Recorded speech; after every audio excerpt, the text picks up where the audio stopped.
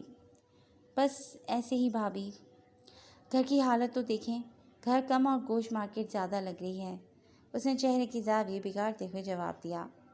اور مجھ سے اس جانور کے ٹکڑے ہوئے نہیں دیکھے جاتے جسے ہم نے اتنی محبت سے پالا ہے۔ اس کے انداز میں دکھ چھلکا۔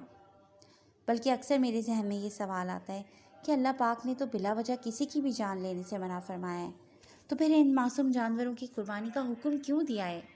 وہ نہ چاہتے ہوئے بھی دل کی بات زبان پر لے آئی۔ مہر ماں دھیرے سے مسکرائی اور پھر گویا ہوئی۔ بالکل، اللہ پاک نے بلا وجہ کسی کی بھی جان لینے سے منع فرمایا ہے، لیکن ان جانوروں کی قربانی کے پیچھے بہت ساری وجوہات ہیں۔ وہ رسان سے گویا ہوئی۔ جیسے کہ اس نے جاننا چاہا، جیسے کہ ایک تو ہمارے اندر سیکریفائس کی پریکٹس رہتی ہے کہ زندگی میں کبھی کوئی پیاری چیز قربان کرنی پڑ جائے تو وہ درد برداشت کر سکیں۔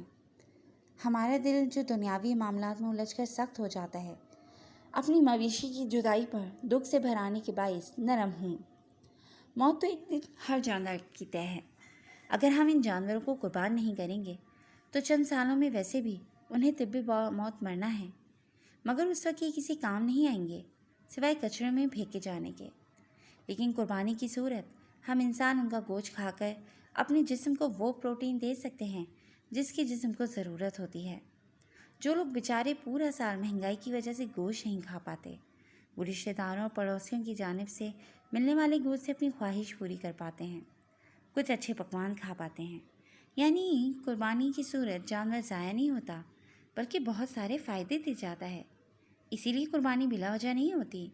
اس نے تحمل سے سب کچھ گنوایا۔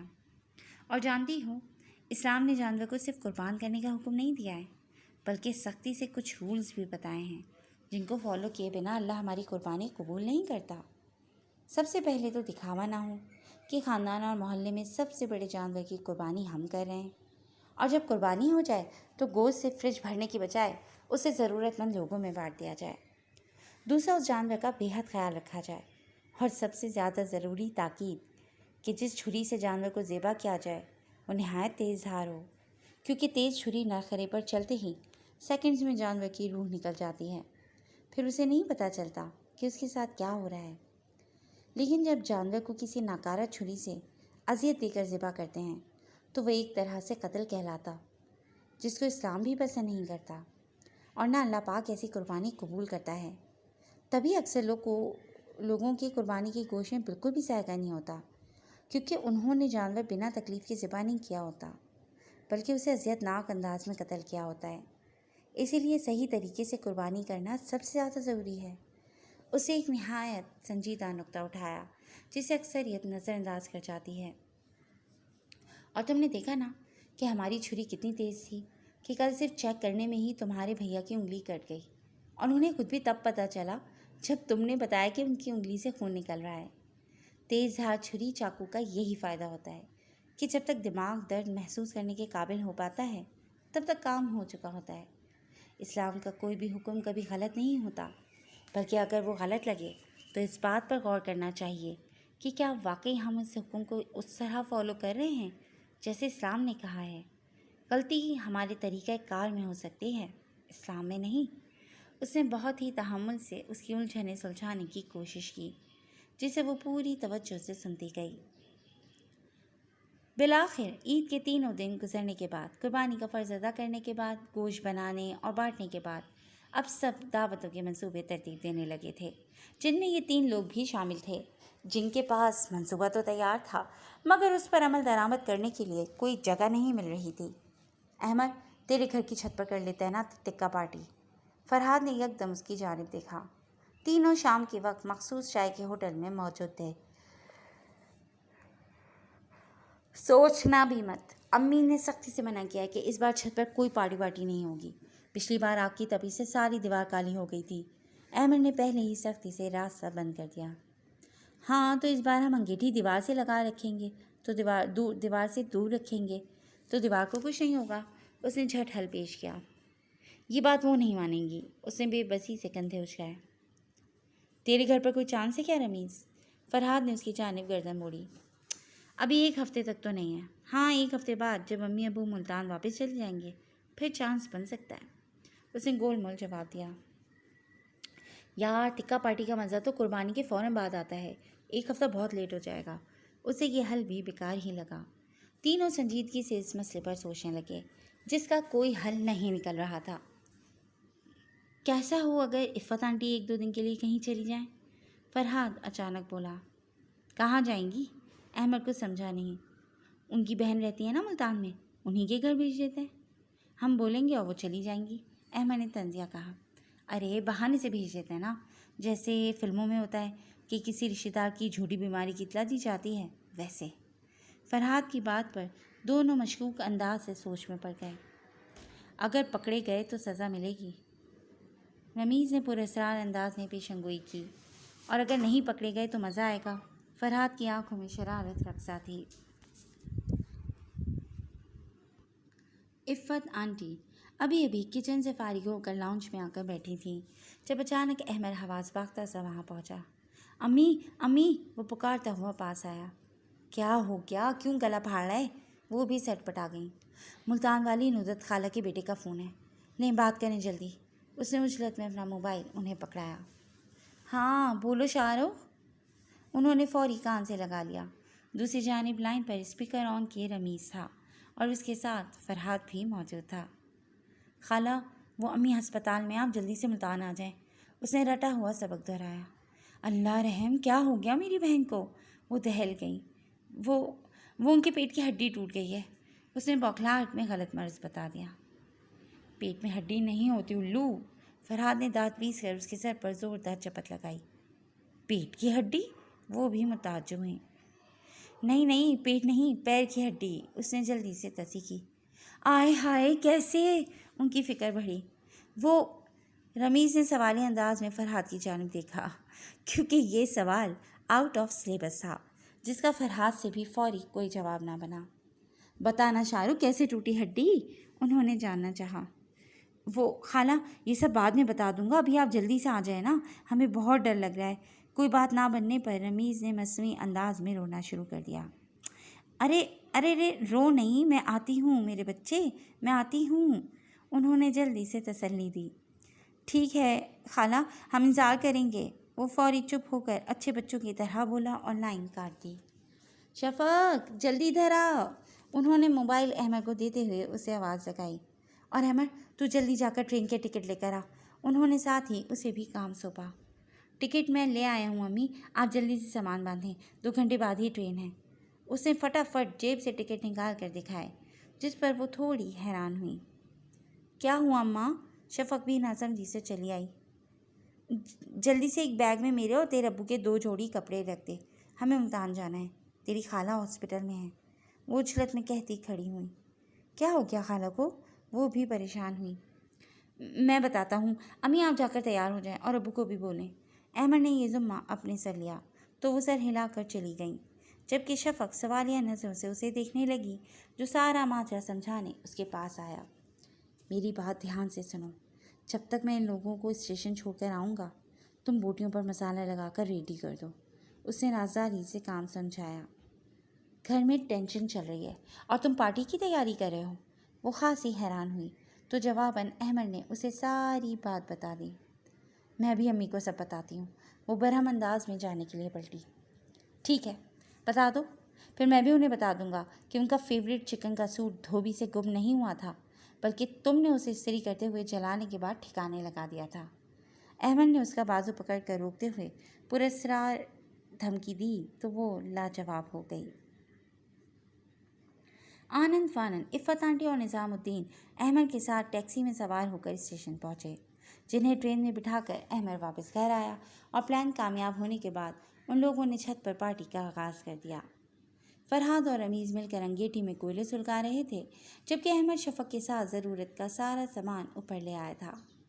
میں نے اپنے حصے کا کام کر دیا، اب شرافت سے میرے حصے کی بوٹیاں نیچے دے جانا، ورنہ میں امی کو فون کر کے سب بتا دوں گی، شفق نے حکم صادر کرتے ہوئے دھمکی بھی دے ڈالی اور پھر وہاں سے چلتی بنی۔ تھوڑی دیر میں کوئلے سلگ گئے تھے، جن پر بوٹیاں سیکنے کا سلسلہ شروع ہوا تو فضا میں لذیذ سی مہک اڑنے لگی۔ بوٹیاں ٹھیک سے نہیں پکی ہیں رمیز، تھوڑی کسر باقی ہے، احمد نے سیخ سے پلیٹ میں نکالنے کے بعد بوٹی چکھتے ہوئے تجزیہ کیا، جبکہ فرحات سیخ میں بوٹی پرونے کا کام کر رہا تھا۔